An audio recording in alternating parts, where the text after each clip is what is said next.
നയം ഏതാണ്ട് നിലവാരത്തിൽ തീരുമാനിച്ച്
കഴിഞ്ഞ 12 ദിവസക്കാലം ഈ കേരളത്തിന്റെ ഹൃദയക്കുടികളിൽ ലക്ഷക്കണക്കിന് മനുഷ്യർ നൽകിയ പിന്തുണയുടെ മുഹൂർത്തത്തിൽ ഒരു ദുരന്തത്തിനും മലയാളിയെ വിട്ടുകൊടുക്കില്ലെന്ന് പ്രഖ്യാപിച്ചുകൊണ്ട് മലയാളത്തിലെ 3.5 കോടി മലയാളിയെ നെഞ്ചോട് ചേർത്ത് പിടിച്ചതിന്റെ മന്ത്രിമാർ പ്രിയപ്പെട്ടവരെ ഈ വേദിയിൽ വന്ന് തിരിച്ചറിഞ്ഞിരിക്കുകയാണ്.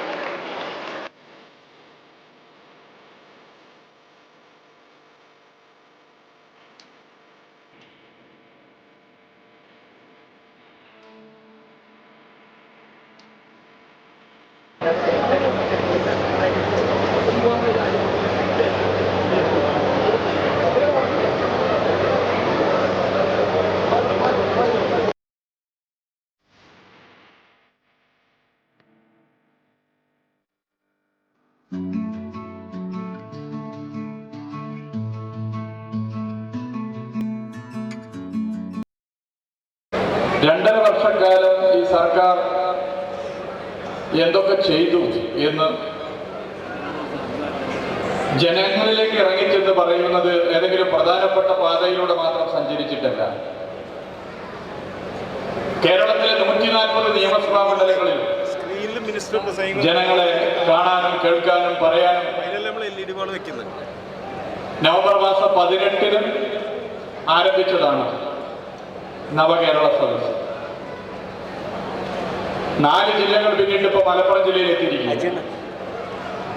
കാസർഗോഡും കണ്ണൂരും വയനാടും കോഴിക്കോടും പിന്നിട്ട് മലപ്പുറം ജില്ലയിലെത്തുന്നു. കേരളത്തിലെ 100% വരുന്ന കക്ഷി രാഷ്ട്രീയ ഭേദമന്യേ ഏതൊരു വ്യക്തിക്കും പങ്കെടുക്കാൻ സാധിക്കുന്ന ഒരു പരിപാടിയാണ് നവകേരള സദസ്. ഗവൺമെന്റ് ഉദ്ദേശിച്ചത് അത് തന്നെയാണ്. നാട്ടിലെ ജനങ്ങളെ ആകെ നവകേരള സദസ്സിലേക്ക് ക്ഷണിക്കുക എന്നുള്ളത്. ദൗർഭാഗ്യവശാൽ ചിലർ നവകേരള സദസ്സ് ബഹിഷ്കരിക്കുവാനുള്ള ആഹ്വാനം ചെയ്യുകയായിരുന്നു. നവകേരള സദസ്സ് ബഹിഷ്കരിക്കുവാനുള്ള ആഹ്വാനം മാത്രമല്ല, നവകേരള സദസ്സിലാകെ കുഴപ്പമുണ്ടാക്കി നവകേരള സദസ്സിൽ പങ്കെടുക്കാൻ ആഗ്രഹിക്കുന്നവരെ പിറകോട്ടടിപ്പിക്കുക എന്നുള്ള കുതന്ത്രവും ഇതിന്റെ ഭാഗമായി പയറ്റുകയുണ്ടായി. എന്നാൽ അത്തരമൊരു ചെയ്തികൾക്കും കേരളത്തിന്റെ മണ്ണിൽ സ്ഥാനമില്ല എന്നുള്ള പ്രഖ്യാപനം നടത്തി ഇത്തരം തെറ്റായ നിലപാടുകൾക്ക് ശരിയായ മറുപടിയാണ് ഈ കാണുന്ന ജനസഞ്ചയം എന്നുള്ളത് ഞാൻ ചൂണ്ടിക്കാട്ടാൻ ആഗ്രഹിക്കുകയാണ്. നവകേരള സദസ്സിനെ ജനങ്ങളാകെ ഏറ്റെടുത്തിരിക്കുകയാണ്. എന്നാണ് ആഡംബര ബസ്സാണോ ഈ വന്നിരിക്കുന്ന ബസ് എന്നൊന്ന് കയറി കാണാൻ ബഹുമാനപ്പെട്ട മുഖ്യമന്ത്രി മഞ്ചേശ്വരത്തെ ഉദ്ഘാടന സമ്മേളനത്തിന് ശേഷം എല്ലാവരെയും വിളിച്ചു. ചിലർ പറഞ്ഞു ഞങ്ങൾ വരുന്നില്ല, ഞങ്ങൾ നിർബന്ധിച്ചു നിങ്ങൾ വന്നേ മതിയാകും. ഞങ്ങൾ അവരെ വിളിച്ചതെന്തിനാ? 3 സ്ഥലങ്ങൾ അറിയാനാണ്. ഞങ്ങൾ അവരെ വിളിച്ചതെന്തിനാ? ഞങ്ങൾ ഓരോരുത്തരെയും വിളിച്ച് അതിൽ കയറി നോക്കാൻ പറഞ്ഞത് 3 കാര്യങ്ങൾ ഞങ്ങൾക്കറിയാനാണ്. ഒന്ന്, ആ ബസ്സിനകത്തുണ്ട് എന്ന് നിങ്ങൾ പറഞ്ഞ നീന്തൽ കുളം ഇവിടെയാണ്. ഉണ്ട് എന്നെങ്കിൽ കണ്ടെങ്കിൽ ഞങ്ങൾക്കൊന്ന് കുളിക്കാമല്ലോ. ആ നീന്തൽ കുളം ഇവിടെയാണ്. രണ്ടാമത് ഞങ്ങൾ ചോദിച്ചത് മുഖ്യമന്ത്രിക്ക് സ്വന്തമായിരുന്ന ഓഫീസ് പ്രവർത്തനങ്ങൾ നടത്താവുന്ന ക്യാബിൻ എവിടെയാണ്. മൂന്നാമത്തത് മുഖ്യമന്ത്രിയുടെ പ്രത്യേക ഹെലികോപ്റ്റർ വന്നിറങ്ങാനുള്ള ഹെലിപ്പാഡ് എവിടെയാണ്.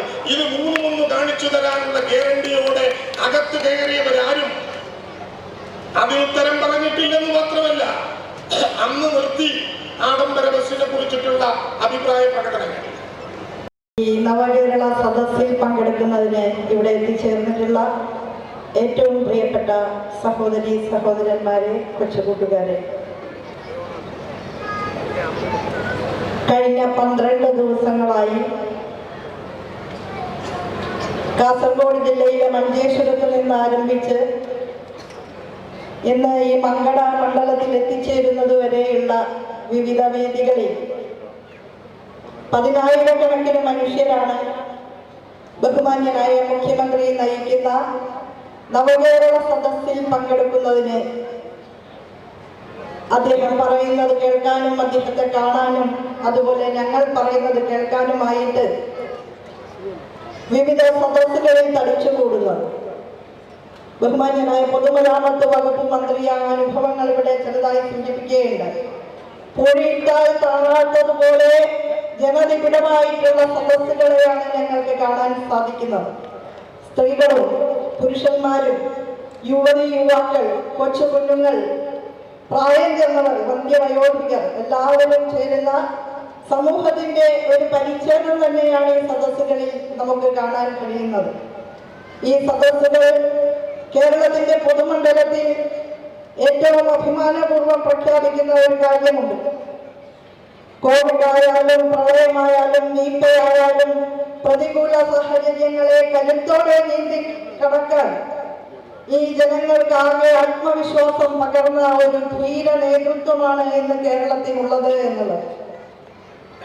ആ യാഥാർത്ഥ്യത്തിന് സാക്ഷ്യം പറയുന്നതിന് മങ്കട നിയോജക മണ്ഡലത്തിലെ ഈ സദസ്സിലേക്ക് ഒഴുകിയെത്തിയ ആയിരക്കണക്കിന് സഹോദരി സഹോദരന്മാർക്ക് ഹൃദയത്തിന്റെ ഭാഷയിൽ ഈ സർക്കാരിന് വേണ്ടി നന്ദി രേഖപ്പെടുത്തിക്കൊണ്ട് നിങ്ങളെ സ്നേഹാദരപൂർവ്വം ഞാൻ അഭിവാദ്യം ചെയ്യുകയാണ്. സഹോദരി സഹോദരന്മാർ, നവകേരള സദസ്സുമായി ബന്ധപ്പെട്ട ഏറെക്കുറെ എല്ലാ കാര്യങ്ങളും ഇവിടെ വിശദമായി തന്നെ പറഞ്ഞു കഴിഞ്ഞിരിക്കുന്നു. നിങ്ങൾക്കെല്ലാവർക്കും അറിയാവുന്നതുപോലെ കഴിഞ്ഞ 18-നാണ് ഞങ്ങൾ ഈ യാത്ര മഞ്ചേശ്വരത്ത് നിന്ന് ആരംഭിച്ചത്. ഇവിടെ ഇപ്പോൾ മങ്കട എത്തിയിരിക്കുന്നു. ഇതിന് മുൻപ് നടന്ന എല്ലാ പരിപാടികളും മഞ്ചേശ്വരം മുതൽ മങ്കട വരെ ഒന്നിനൊന്ന് മെച്ചപ്പെട്ടതെന്ന് തോന്നി. അതാണ് ഈ പരിപാടി ജനങ്ങൾ പൂർണ്ണമായും നെഞ്ചേറ്റിയിരിക്കുക. ഈ പരിപാടിയോടൊപ്പമാണ് എന്നവർ പ്രഖ്യാപിക്കുക. ഇതിൻ്റെ ഒരു പ്രത്യേകത കാണുന്നത് സാധാരണ ഒരു പരിപാടി നിശ്ചയിച്ച സമയത്തിന് അല്പം മുൻപൊക്കെ കുറേ ആളുകളെത്തും. ആ സമയമാകുമ്പോഴാണ് വലിയ തിരക്കോടെ ആളുകളെത്തുക. പക്ഷേ ഇവിടെ 3-4 മണിക്കൂറുകൾക്ക് മുൻപേ ആളുകളെത്തുക. ആയിരക്കണക്കിലാണ് എത്തുക. 1, 2, 10 ആണ്. അവരോട് ചിലയിടത്ത് സംഘാടകർ ചോദിച്ചു, എന്താണ് നിങ്ങൾ ഇത്രക്ക നേരത്തെ തന്നെ വന്നത്? ഇല്ല, ഞങ്ങൾ ഇന്നത്തെ ദിവസം ഇതിന് മാറ്റി വെച്ചതാണ്, അതുകൊണ്ട് ഇത് പോകുന്നതാണ്. ഇതാണ് കേരളത്തിൽ ഇതേവരെ ഉണ്ടായിട്ടുള്ള അനുഭവം. വളരെ പ്രത്യേകതയാർന്ന ഒന്നാണ്. എന്തിനാണ് ഈ പരിപാടി സംഘടിപ്പിച്ചത് എന്നത് അതിൻ്റെ തുടക്കം മുതൽ ഞങ്ങൾ പറഞ്ഞുകൊണ്ടിരിക്കുന്ന കാര്യമാണ്. അത് നമ്മുടെ നാട് നേരിടുന്ന പ്രശ്നങ്ങൾ, നാടിന് കുറേ നേട്ടങ്ങൾ ഉണ്ടാക്കാൻ നമുക്ക് കഴിഞ്ഞിട്ടുണ്ട്. പക്ഷെ ആ നേട്ടത്തിൽ തറച്ചു നിന്നുകൂടാ. നമുക്ക് കൂടുതൽ പുരോഗതി വേണം. കാലാനുസൃതമായ പുരോഗതി നേടാൻ നമുക്ക് കഴിയുന്നില്ലെങ്കിൽ നമ്മൾ പുറകോട്ട് പോകും. അത് നാടിനോട് ചെയ്യുന്ന ഒരു ക്രൂരതയാണ്. ഭാവി തലമുറ നമ്മളെ ചോദ്യം ചെയ്യും, എന്താണ് ഞങ്ങൾക്ക് വേണ്ടി ചെയ്തത് എന്ന് ചോദിക്കാൻ ഇടവരുത്തുന്നു. ഇന്ന് ഇപ്പോഴത്തെ സ്ഥിതിക്കനുസരിച്ച് പുരോഗതി നേടിയാൽ മാത്രമേ ഭാവിയിൽ നാം ആഗ്രഹിക്കുന്ന തരത്തിലുള്ള കേരളത്തിലേക്ക് എത്തിച്ചേരാൻ കഴിയും.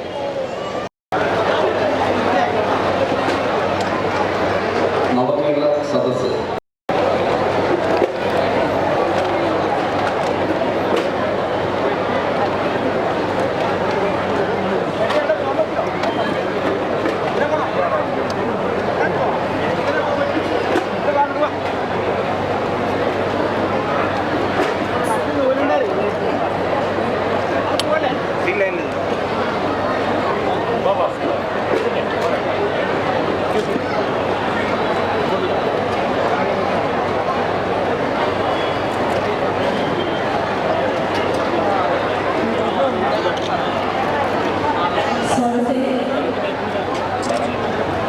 മ്യൂസിക് ബാൻഡ് അവതരിപ്പിക്കുന്ന ഗാനമേള തുടരുന്നതാണ്.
Thank you.